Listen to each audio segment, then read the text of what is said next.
Kui sa oled mees, kes ei ole töövõimetu, eakas või raskelt haige, siis vormis mitteolemine on lubamatu. Kui sa vaatad peeglisse ja sa ei ole rahul sellega, mis sealt vastu vaatab, siis sa pead võtma vastutuse ja hakkama tööle. Millise mulje sa endast jätad oma perele, kolleegidele, töölistele, kui sa ei ole vormis? Heas füüsilises vormis olemine näitab, millised on sinu standardid. Kohtudes uute inimestega, kolleegide, äripartneritega, siis kas sa mõistad, millise mulje sinu füüsiline hoiak neile jätab? Ilma ühtegi sõna ütlemata inimesed eeldavad, et sa oled distsiplineeritud, sul on kõrged nõudmised, sa oled järjepidev ja kui annad lubaduse, siis pead sellest ka kinni. Inimene, kes ei ole rahul oma peegelpildi ja enesetunnetusega, saab sellega tööd teha, parandades oma elukvaliteeti. Ma ei mõtle selle all ainult füüsilist muudatust, vaid ka enesekindluse kasvatamist. Enesekindlamana oled sa energilisem, paremas tujus, hoiad suhted enda ümber korras. Oma minaga rohkem rahulolu saavutamiseks on treenimine üks parimaid võimalusi.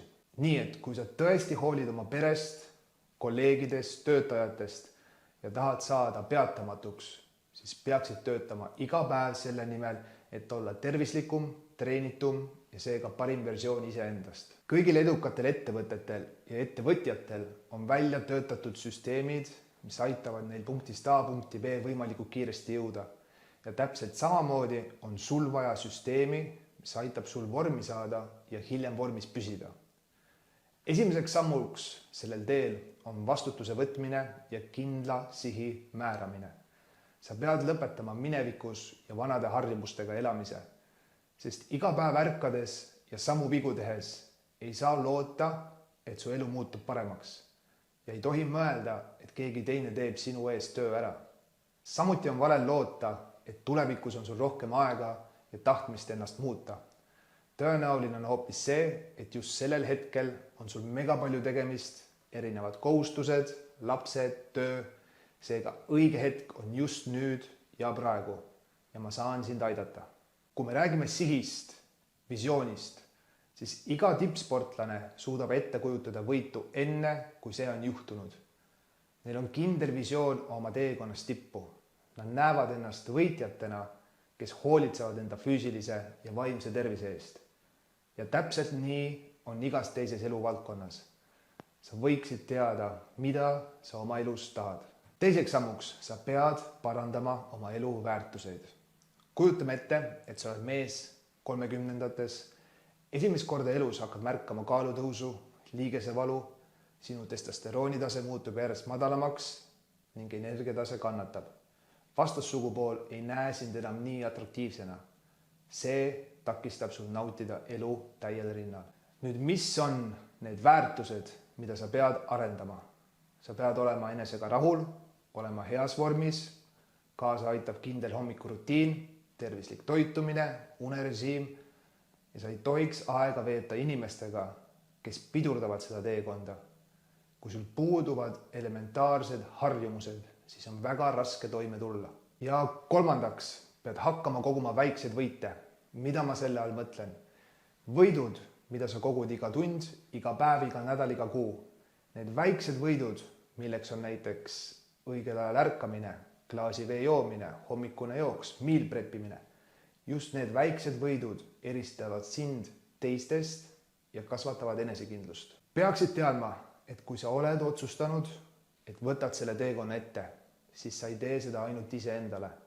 Sa mõjutad kõiki inimesi enda ümber, innustad teid isegi rohkem pingutama ja sa näitad eeskuju oma perele, lastele, töökaaslastele ja see ongi sinu motivatsioon, mis sind edasi viib. Väga palju minu klientidest on pereinimesed ja põhjus, miks nad minu poole pöörduvad, on tihti just see, et nad tahavad olla superkangelased oma lastele.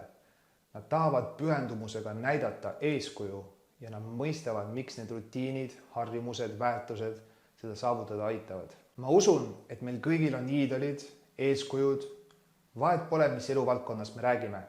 Ja need eeskujud on just nimelt nende 3 sammu järgi oma elu sättinud. Nende elu on igas mõttes optimeeritud ja just sellepärast nad on peatamatud. Nüüd kui sul puuduvad need 3 asja, mis juhtub? Sa hakkad kuritarvitama elu ja tekitad olukordi, mis sind teel eksitavad. Hommikul magad sisse, sest sa ei läinud õigel ajal magama. Kiirustades ei jõua hommikul korralikult süüa ega vett juua, vaid selle asemel lähed võtad bensukas kohvi ja saiakese. Lõunaks on loomulikult kõht megatühi, lähed võtad purksi. Tund aega hiljem tunned väsimust, sest sinu veresuhkur on laes, lähed võtad uue kohvi. Õhtul trenni minna ei viitsi, sest kes siis telekat vaatab ja õlut joob. Ja nii sa mürgitad ennast päevast päeva, aastast aastasse. Ühes raamatus Man Up küsiti selline küsimus. Kas sa tahad olla fighter jet, kellel on kõrged standardid, ta on distsiplineeritud, tal püsib fookus, ta annab lubaduse ja ta peab kinni oma lubadusest. Või crap duster, kes alati magab sisse, ei hoolitse enda tervise eest, kes viivitab otsustega, kes ei võta vastutust, kes ümbritseb ennast valede inimestega ja mürgitab pidevalt oma meeli töödeldud söögi, alkoholi, tubaka ja sotsiaalmeediaga. Mis sina arvad? Ma olen siin, et öelda, see ei pea niimoodi jätkuma. Sa ei pea oma unistustele ei ütlema ja leppima keskpärase eluga. Ära arva, et sa ei saa hakkama. Sa ei ole üksi. Sa oled ainult ühe otsuse kaugusel muutmast oma elu.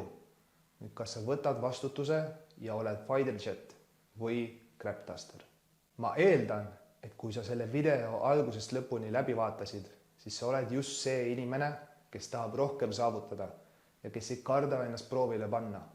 Sa pead olema valmis järgmised 3-6 kuud vaeva nägema, pingutama, ei ütlema ja avastama enda 2.0 versiooni läbi treeningute, toitumise, harjumuste ja mõttemaailma muutmise. Broneeri aeg all olevas kalendris ja hakkame üheskoos tegutsema. Tšau!